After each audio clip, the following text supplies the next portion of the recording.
The fluorescent lights of the Maplewood grocery store hummed like they always did on the night before. Thanksgiving, too bright, too harsh. The kind of light that had no mercy for anyone who was already falling apart. Sarah Callahan stood in aisle 7 staring at a can of cranberry sauce. Not reading it, not reaching for it, just staring at it like it owed her something. Her cart had a loaf of bread, a small block of cheese, 2 apples, and a box of macaroni and cheese that her 7-year-old Danny had begged for. There was no turkey in the cart. There was no stuffing, no pie, no whipped cream in a can that her daughter, Emma, always sprayed directly into her mouth and laughed about. There was none of that, because none of that was possible this year. 3 months ago, her husband, Kyle, had walked out the door with a duffel bag and a phone full of secrets, and he hadn't come back. He'd left behind a mortgage she couldn't cover alone, 2 children who still asked about him every night before bed, and a silence in the house so heavy it pressed down on her chest like a stone. She'd picked up extra shifts at the diner. She'd sold her grandmother's jewelry. She'd told the kids that Daddy was figuring some things out, because she didn't have the language yet to explain that some people choose to disappear. And now it was Thanksgiving Eve, and she had $17 in her wallet, and the cranberry sauce cost $2.49, and she couldn't stop doing the math in her head, and she couldn't stop the tears that had started somewhere back in the bread aisle and hadn't stopped since. She wasn't sobbing. She was too tired to sob. They were the quiet kind of tears, the kind that fall when a person has stopped asking why and started just feeling the weight of everything all at once. She wiped her face with the back of her hand and told herself to move. Just pick something and move. She didn't hear him walk up. Don't say a word. The voice was low and steady, not unkind, the kind of voice that had spent years cutting through noise and chaos and knowing exactly what it needed to say. She turned, startled, and found herself looking at a man who was maybe 60, broad through the shoulders, gray at his temples, wearing a flannel jacket and holding a basket with a rotisserie chicken and a bag of coffee.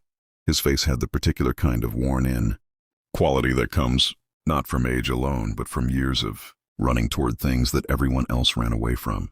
She blinked. I'm sorry. Don't say a word, he repeated gently.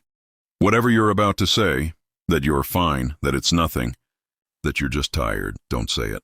He wasn't smiling, but there was nothing cold in his expression either. He was just looking at her the way very few people had ever looked at her. Like he actually saw her. I was a firefighter for 31 years. I know what a person looks like when they're holding up a wall that's about to come down on them. Sarah opened her mouth, closed it, opened it again. She started. My name is Gerald Hutchins, he said. People call me Hutch. I live about 6 blocks from here, over on Birchwood. I have a house that's too big for one person and a kitchen that's been lonely since my wife passed 2 years ago. And I was just about to go home and eat a rotisserie chicken by myself and watch football that I don't even like. She stared at him. I'm not asking for anything, he said, reading the hesitation on her face the way he'd spent a lifetime reading situations, reading rooms, reading fire patterns and human fear. I'm not a strange man trying to insert himself into your life. I'm just a man who walked past aisle 7 and saw someone who looks like they could use one good thing today. Sarah felt her throat tighten in a way that had nothing to do with being sad and everything to do with being seen. That was the cruelest part of the last 3 months. Not the money, not even the loneliness, but the invisibility. The way the world just kept moving. The way the grocery store kept being bright, and the music kept playing over the speakers and no one stopped. No one ever stopped. I have 2 kids, she said, almost as a warning. How old? 7 and 9. He nodded slowly. Do they like turkey? She laughed before she could stop herself, a small broken sound that surprised even her. Danny would eat turkey for every meal if I let him. Then let me do something. He wasn't pleading. He wasn't performing. He said it the way a person says something they mean all the way down to the ground. I have a 22-pound turkey at home, still in the bag because I bought it out of habit before. I remembered there's only one of me now. I have sweet potatoes and green beans and my wife. Margaret's cornbread recipe memorized by heart. I have a dining room table with 6 chairs that haven't had anybody sitting in them in 2 years. He paused. Let me cook. You bring the kids. That's all. Sarah looked at him for a long moment. Every sensible instinct told her this was not how the world worked. People did not do this. Strangers in grocery stores did not do this. But she had stopped believing in a lot of things lately. And maybe that meant there was room to start believing in something new. Tomorrow, she said. Tomorrow, he said. Noon, come hungry. She almost didn't go. She sat in her car the next morning with both kids buckled in the back. Emma reading a book and Danny bouncing his knee the way he always did when he was excited and couldn't say why. And Sarah gripped the steering wheel and gave herself every reasonable argument for turning around. She didn't know this man. She'd met him in a grocery store. This was not something you did. But then Danny said, "Mom, are we going to the nice man's house?" And she looked at her son in the rearview mirror. His good shoes, his hair combed, the way he was trying so hard to make today feel like something worth dressing up for. And she put the car in drive. Hutch's house was a wide Craftsman on a tree-lined street, the kind of house that looked like it had hosted 1,000 Sunday dinners. There was a wreath on the door, a little crooked, and when he opened it before she even knocked, she realized he'd been watching for them. The smell hit her first. Turkey and sage and butter and something sweet underneath. The cornbread, she realized already in the oven. It rushed over her like a memory of every Thanksgiving she'd grown up with.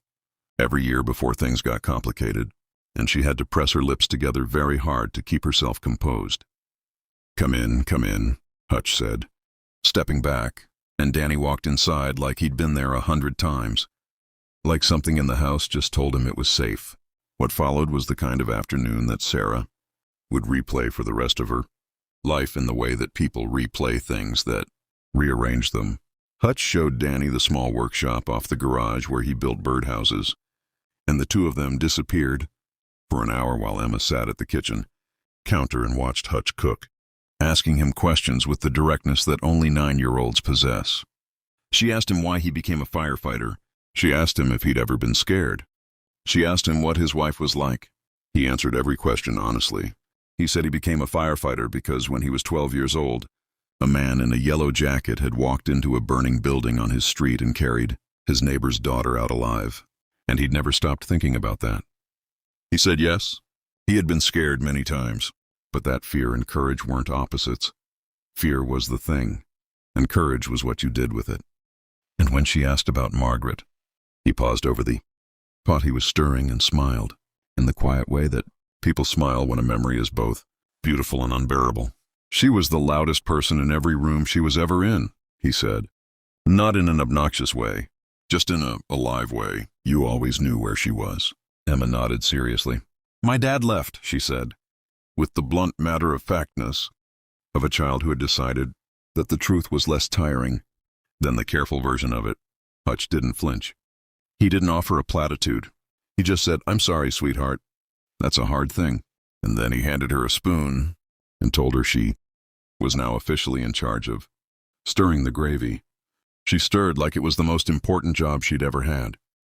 When they sat down at that long table, the one with 6 chairs that hadn't been used in 2 years, Hutch brought out everything. Turkey carved with the quiet pride of a man who had learned the skill from someone he loved. Sweet potatoes with the marshmallows crisped just right. Green beans with almonds. The cornbread golden and perfect in a cast-iron skillet that had Margaret's name written on a piece of masking tape on the bottom because that's whose it was and always would be. Danny ate 3 plates. Emma ate 2 and asked if she could take some cornbread home. And Sarah sat at that table and felt something she hadn't felt in so long. She'd almost forgotten it had a name. She felt held. Not by a person exactly, though this man across from her, this stranger who was not quite a stranger anymore, was part of it, but held by something larger, by the warmth of a kitchen someone had cared for, by the evidence sitting right in front of her. That goodness still existed in the world, and sometimes it walked up to you in a grocery store aisle and simply refused to let you be invisible. After dinner, while the kids watched a movie in the living room, Sarah helped Hutch clean up. They stood at the sink together, not saying much at first. The comfortable quiet of 2 people who have already said the important things. Why did you stop? She asked finally. In the store. You could have just walked past. He was quiet for a moment, handing her a dish to dry. Margaret used to say that most people are walking around with something heavy that nobody can see, he said. She said the whole point of being alive was to notice. To actually look at people and notice. He shrugged. The simple shrug of a man who has made peace with his philosophy. I promised her I'd keep trying to do that. Sarah held the dish in her hands and didn't say anything, because there was nothing to say that would be adequate. She'd have loved your kids, he added. She really would have. They left at 7. The kids fell asleep in the car before they were even off Birchwood Street, full and warm, and Sarah drove home through the empty November roads with both hands on the wheel and the radio turned low. When she pulled into her driveway, she sat for a minute before getting the kids out. She looked at her house, the little one she'd been terrified of losing, with the porch light she'd left on and the wreath she'd put up last week because Emma had asked her to. She looked at it and thought about what Hutch had said, or what Margaret had said through him. About being alive, about noticing. She thought about Kyle, and for the first time, the thought didn't arrive with the same crushing grief. It arrived with something quieter, almost like release, because a man she had never met, in the grocery store on the worst kind of night, had stopped and noticed her. And that meant the world was not the cold and indifferent place she had started to believe it was. It meant there were still people in it who were paying attention. She would not be okay tomorrow. She knew that. There would still be the mortgage and the silence and the questions from the kids that she didn't have good answers to yet. There would still be hard mornings and longer nights and all of it. But tonight had happened, and tonight was real. She got her kids out of the car one at a time. First Emma, then Danny, carrying them in the way she hadn't done in years because they were getting too big for it and she didn't care. She brought them inside and tucked them in and stood in the doorway of their shared room for a long time, listening to them breathe. On the kitchen counter, she found a folded piece of paper she hadn't noticed in Danny's jacket pocket until it fell out. She opened it. It was a small handwritten note on Hutch's stationery, the name Gerald R. Hutchins printed at the top in old-fashioned letters. It said, Margaret's cornbread recipe, for Emma, who earned it. And for you, Sarah, she told me to tell you this. The ones who keep going are always the strongest ones in the room, even when they can't see it themselves, especially then. Happy Thanksgiving. Sarah stood in her kitchen in the quiet and read the note twice. Then she folded it very carefully and put it in the drawer where she kept the things she needed to keep forever.